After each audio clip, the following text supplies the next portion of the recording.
Hello students, तो आज हम लोग पढ़ने वाले हैं nested if else statement. Nested if else statement क्या होता है? तो नेस्टेड इफ एल्स स्टेटमेंट में हम एक इफ को किसी अनदर इफ के बॉडी पार्ट में एग्जीक्यूट मतलब इम्प्लीमेंट कर रहे होते हैं। जैसे फॉर एग्जांपल अभी तक आपने क्या देखा कि इफ लिखा, इफ लिखने के बाद उसके साथ कुछ कंडीशन हुए और उसमें हम कुछ स्टेटमेंट लिखे। तो ये जो होता है ये बॉडी ऑफ द इफ होता है। ये क्या होता है? Body of if. Body of if कहने का मतलब ये जो पूरा ग्रुप है इस कंडीशन पर डिपेंड है। ये कंडीशन अगर ट्रू होता है तो ये बॉडी एग्जीक्यूट होगा, ये ग्रुप एग्जीक्यूट होगा। इसी तरह इसके एल्स में भी एक ग्रुप एक बॉडी क्या होता है? डिपेंड होता है। तो जब कभी भी हम किसी अनदर इफ को मतलब एक इफ स्टेटमेंट को किसी अनदर इफ के बॉडी में एग्जीक्यूट करते हैं, मतलब इस इफ के अंदर ये जो बॉडी है इसमें फिर से वापस हम इफ यूज कर देते हैं, इफ एल्स यूज कर देते हैं, या फिर इसके एल्स पार्ट में आकर फिर से वापस इफ एल्स यूज कर देते हैं, तो इसको हम क्या बोलते हैं? Nested if else statement. अब ये नेस्टेड इफ एल्स स्टेटमेंट क्यों यूज होता है? जैसे फॉर एग्जाम्पल कभी कभी हमारे पास ऐसा सिचुएशन होता है कि हम एक कंडीशन टेस्ट किए और उस कंडीशन के टेस्ट करने पर हमको हो सकता है कि रिजल्ट ट्रू या फॉल्स मिले। ट्रू मिलता है तो हम सोचते हैं कि चलो ये ट्रू हो गया, अब हम ये काम कर सकते हैं। लेकिन फिर देखते हैं कि नहीं, ये काम अभी भी नहीं होगा, हमको एक और कंडीशन टेस्ट करना होगा। वो ट्रू हुआ तभी ये काम करेंगे, अदरवाइज हम कोई अनदर वर्क को करेंगे। तो मतलब पहला कंडीशन को ट्रू होने पर भी हमारे पास दो सिचुएशन है ना। पहले कंडीशन के ट्रू होने पर भी हमारे पास दो ग्रुप है और वो दोनों ग्रुप कहते हैं कि एक और कंडीशन टेस्ट कीजिए। अगर वो कंडीशन ट्रू होता है तो हम ग्रुप 1 एग्जीक्यूट होगा, अगर वो कंडीशन फॉल्स होता है तो ग्रुप 2 है। मतलब इन दोनों में से किसी एक को एग्जीक्यूट होने के लिए सबसे पहले तो कंडीशन 1 को ट्रू होना होगा, देन आफ्टर कंडीशन 2 डिसाइड करेगा कि इन दोनों में से कौन एग्जीक्यूट होगा। तो इस तरह के सिचुएशन को हैंडल करने के लिए हमारे पास नेस्टेड इफ एल्स का कॉन्सेप्ट आता है। नेस्टेड इफ एल्स के कॉन्सेप्ट में क्या कहता है कि we may able to use और implement if another if within the if. मतलब इफ को हम विद इफ के अंदर यूज कर सकते हैं और मल्टीपल टाइम्स कर सकते हैं। ऐसा नहीं है कि एक इफ के अंदर एक ही बार इफ यूज होगा, एक इफ के अंदर दूसरा इफ, उसके अंदर तीसरा, उसके अंदर तीसरा। इस तरह से हम इफ को इफ के अंदर यूज कर सकते हैं मल्टीपल टाइम्स। और ये जितनी बार आप यूज कीजिएगा इस कॉन्सेप्ट को हम कहेंगे नेस्टेड इफ एल्स स्टेटमेंट। तो इसका जो सिंटेक्स है वो क्या है? सिंटेक्स देखिए, if with some condition, suppose ये कंडीशन 1 है, इसके बॉडी में आए। इसके बॉडी में आने के बाद हमने फिर से एक कुछ स्टेटमेंट हो सकता है कि यहाँ पर हो और उसके बाद ये कंडीशन हो सकता है कि डायरेक्ट भी हो। तो कंडीशन 2 इसके भी स्टेटमेंट होगा और इसका एल्स होगा, ठीक है। और इसमें अब हो सकता है कि आप इस इफ के अंदर फिर से दोबारा इफ यूज करना चाहें, इस एल्स के अंदर फिर से दोबारा इफ यूज करना चाहें तो आप कर सकते हैं, आप उसके लिए फ्री हैं। ये इतने सारे कॉन्सेप्ट बताने का यही मतलब है कि आप इफ एल्स को किसी भी तरीके से यूज कर सकते हैं। इफ के अंदर इफ यूज कर सकते हैं, एल्स के साथ इफ यूज कर सकते हैं, सिंपल इफ एल्स यूज कर सकते हैं, या फिर सिंपल इफ स्टेटमेंट से भी काम चला सकते हैं अगर आपका काम हो सकता है तो, ठीक है। इसी तरह ये इफ यहाँ क्लोज हुआ। अब इस इफ का भी एल्स पार्ट हो सकता है क्योंकि ये भी कंडीशन इधर ट्रू हो सकता है और फॉल्स होगा। ट्रू होने पर तो ये ग्रुप है, बट फॉल्स होने पर ये अनदर एक ग्रुप होगा एल्स वाला।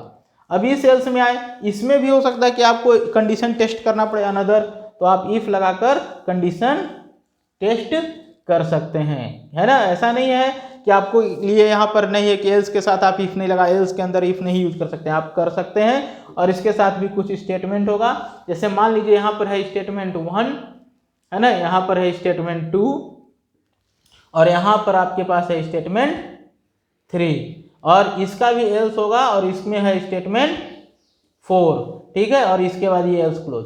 तो ये हमारा जो सिंटेक्स है ये किसका है? Nested if else. यहाँ क्या हो रहा है कि इसका डेफिनेशन अगर पूछेगा तो when we use if statement within another if statement, within another if statement or within else statement, है ना, then it is called nested if else statement, then it is called nested if else statement. तब हम इसको क्या बोलते हैं, nested if else statement बोलते हैं। समझ में आया। तो यहाँ इफ के अंदर इफ यूज हो रहा है, एल्स के अंदर भी इफ यूज हो रहा है। इसमें अगर कोई बोलता है कि when statement 2 will be executed, when statement 2 will be executed, statement 2 कब एग्जीक्यूट होगा, ये कब एग्जीक्यूट होगा। तो इसको एग्जीक्यूट होने के लिए सबसे पहले तो आपको कंडीशन 1 को ट्रू होना होगा, यानी कि कंडीशन 1 क्या होगा, ट्रू होगा, तभी ना आपका ये बॉडी पार्ट एग्जीक्यूट होगा। ये वाला जो बॉडी है यहाँ से यहाँ तक, अगर वही फॉल्स होगा तो ये तो डायरेक्ट एल्स में चला गया, तो ये पूरा स्किप हो जाएगा। तो इसको एग्जीक्यूट होना है तो इसको ट्रू होना होगा, फिर अंदर आएगा तो एक और इफ एल्स लिखा हुआ है, यानी कि इसमें अब इस कंडीशन 2 को फॉल्स होना होगा, तब ये जाकर स्टेटमेंट 2 एग्जीक्यूट होगा, यानी कि फिर कंडीशन 2 को क्या होना होगा, फॉल्स, देन हमारा ये स्टेटमेंट 2 एग्जीक्यूट होगा, अदरवाइज स्टेटमेंट 2 एग्जीक्यूट नहीं होगा। समझ में आ गया। इसी तरह अगर कोई बोलता है कि when the statement 4 will be executed, statement 4 कब एग्जीक्यूट होगा, तो स्टेटमेंट 4 कब एग्जीक्यूट होगा, तो इसके लिए आपके कंडीशन 1 को फॉल्स होना होगा, ये जो कंडीशन 1 है इसको फॉल्स होना होगा। अगर ये फॉल्स होगा तभी इस एल्स में आएगा, और इस एल्स में आएगा तभी ये वाला बॉडी पार्ट एग्जीक्यूट होगा, नहीं तो ये बॉडी पार्ट एग्जीक्यूट नहीं होगा। स्टेटमेंट कंडीशन 1 फॉल्स, देन यहाँ आकर आपको 4 एग्जीक्यूट होना है, तो उसके लिए कंडीशन 3 को भी फॉल्स होना होगा। तो ये जो कंडीशन 3 है ये भी फॉल्स होगा। तो स्टेटमेंट 2 के लिए तो उस केस में तो एल्स पार्ट एग्जीक्यूट ही नहीं होगा, बिकॉज ये ट्रू हो गया, और ट्रू हो गया कंडीशन 1 तो हमारा एल्स पार्ट में आया ही नहीं, तो इसमें ये कंडीशन 3 चेक होने की कोई बात ही नहीं उठती है। बट अगर ये फॉल्स होता है तो हमारा कंडीशन 3 टेस्ट होगा, और अगर ये फॉल्स होता है तो फिर कंडीशन 2 टेस्ट नहीं होगा, बिकॉज इस बॉडी पार्ट में हमारा कंट्रोल आएगा ही नहीं। तो ये था हमारा नेस्टेड इफ एल्स स्टेटमेंट। अब इस पर एक एग्जांपल देखते हैं, एक प्रोग्राम देखते हैं, ताकि हमारा और ये कॉन्सेप्ट क्लियर हो जाए। तो एक सिंपल सा प्रोग्राम है, आप इसका स्क्रीनशॉट ले सकते हैं लिखने के लिए, ठीक है।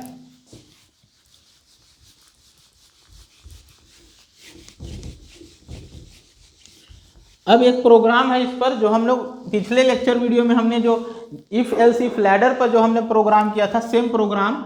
जैसे हमारे पर क्वेश्चन है कि write a program, enter 3 number, find greatest. Same program हम कर रहे हैं इसमें भी। तो क्या होगा, सबसे पहले तो आपको 3 नंबर इनपुट मेमोरी बनाना होगा, N1 N2 और N3।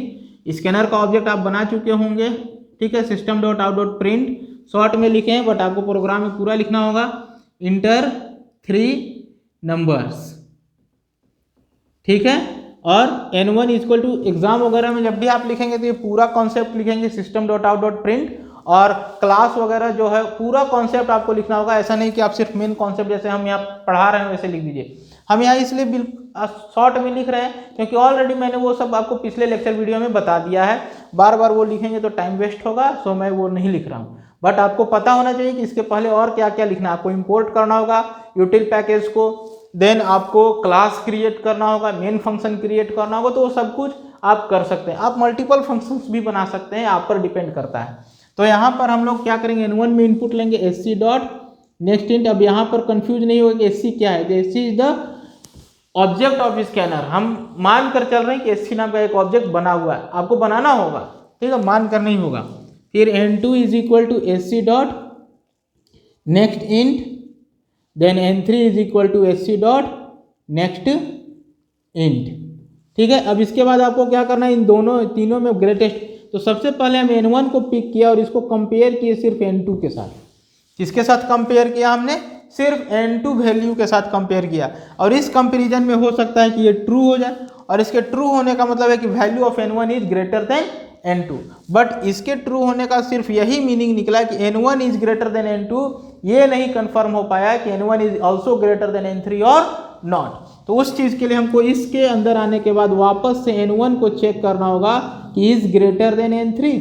अगर यहाँ पर ट्रू हुआ मीन्स N2 से तो बड़ा हो गया, बट N3 से भी बड़ा है यानी ये टेस्ट करना होगा। तो हमने फिर से यहाँ पर कंडीशन लिखा और वो उसको टेस्ट किया। अब ये क्या होगा, N1 is greater than N3। अगर हमारा N1 is also greater than N3, then हमारा क्या प्रिंट हो जाएगा, system.out.print N1 is greatest. But मान लीजिए क्या हो सकता है कि ये ट्रू हो बट ये फॉल्स हो जाए। तो इसके ट्रू होने का मतलब है कि N1 N2 से तो बड़ा है बट N3 से छोटा है। तो अगर मान लीजिए N2 से ऑलरेडी वो बड़ा है तभी इसमें आया, अभी N3 से छोटा हो गया तो N3 क्या होगा, सबसे बड़ा होगा, तभी ना N1 N3 से छोटा हो गया। अब कहिए कि सर N3 और N1 को कंपेयर क्यों नहीं किए, तो ऑलरेडी जो N3 और N2 को कंपेयर क्यों नहीं किए, तो ऑलरेडी हमारा N1 N2 से बड़ा होकर आया है, मतलब इससे छोटा है ये। अब यहाँ पर इससे भी बड़ा है N3, तो अब N3 को N2 से कंपेयर करने की कोई ज़रूरत नहीं है। क्या होगा, मान लीजिए हम यहाँ पर पता चल गया कि जो N1 है वो ग्रेटर देन है, किससे है, ग्रेटर देन है N2 से, बट स्मॉलर देन है N3 से। यहाँ पर फॉल्स होने का मतलब है कि स्मॉलर देन है N3 से। तो अब हम कंफर्म नहीं होगा कि N3 is also greater then N2। अब इसको टेस्ट करके चेक करेंगे, इसमें हमारा क्या फ़ायदा होगा, बिना मतलब का टाइम वेस्ट होगा। तो हम ये चीज़ टेस्ट नहीं करेंगे कि ऑलरेडी N1 N2 से बड़ा होकर ही यहाँ आया था और N3 से छोटा हो गया, तो N3 सबसे बड़ा हो गया। तो इसके एल्स में हम डायरेक्ट लिखेंगे system.out.print N3 इज ग्रेटेस्ट, ठीक है। और हो सकता है कि यही फॉल्स हो जाए, मतलब हमारा क्या हो, हमारा यही स्टेटमेंट फॉल्स हो जाए, मतलब ये N1 क्या हो, बड़ा ना हो बल्कि N2 बड़ा हो जाए N1 से, है ना, N2 is greater than N1 हो जाए। ये फॉल्स होने का मतलब कि N2 is greater than N1। तो अब इसके एल्स में आएंगे, अब इसके एल्स में आकर हम डायरेक्ट लिख सकते हैं कि N2 इज ग्रेटेस्ट, नहीं लिख सकते हैं क्योंकि वो अभी N1 से बड़ा हुआ है। एल्स में आने का मतलब कि N2 is greater than N1 है, बट वो N3 से भी बड़ा है या नहीं है ये टेस्ट करना बाकी रह गया है। तो एल्स में आने के बाद फिर से हम इफ लगाएंगे और टेस्ट करेंगे क्या N2 is also greater than N3, अगर है तब तो फिर हमारा N2 बड़ा है, N2 इज ग्रेटेस्ट है। बट हो सकता है कि ये भी फॉल्स हो जाए। तो इसके फॉल्स होने का मतलब क्या है कि N2 N1 से तो बड़ा है बट छोटा किससे हो गया, N3 से। इसके फॉल्स होने का मतलब यही है ना कि N2 बड़ा तो हुआ N1 से तभी एल्स में आया, बट N3 से छोटा हो गया। तो N3 से छोटा हो गया मतलब कि कौन बड़ा हो गया, सबसे बड़ा, तो N3 इज ग्रेटेस्ट। तो हम यहाँ पर फिर से वापस प्रिंट करेंगे, क्या प्रिंट करेंगे, N3 इज ग्रेटेस्ट, ये हम वापस यहाँ डिस्प्ले करेंगे।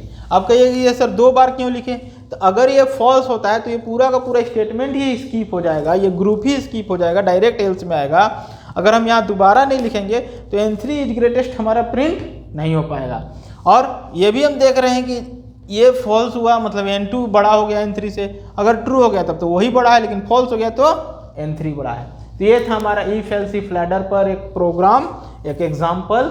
इससे आपको और भी कॉन्सेप्ट क्लियर हो गया होगा नेस्टेड इफ एल्स का, ठीक है। नेक्स्ट क्लास में हम लोग फिर कंडीशनल ऑपरेटर को देखेंगे, तो आप इसका स्क्रीनशॉट ले लीजिए पॉज करके। Thank you.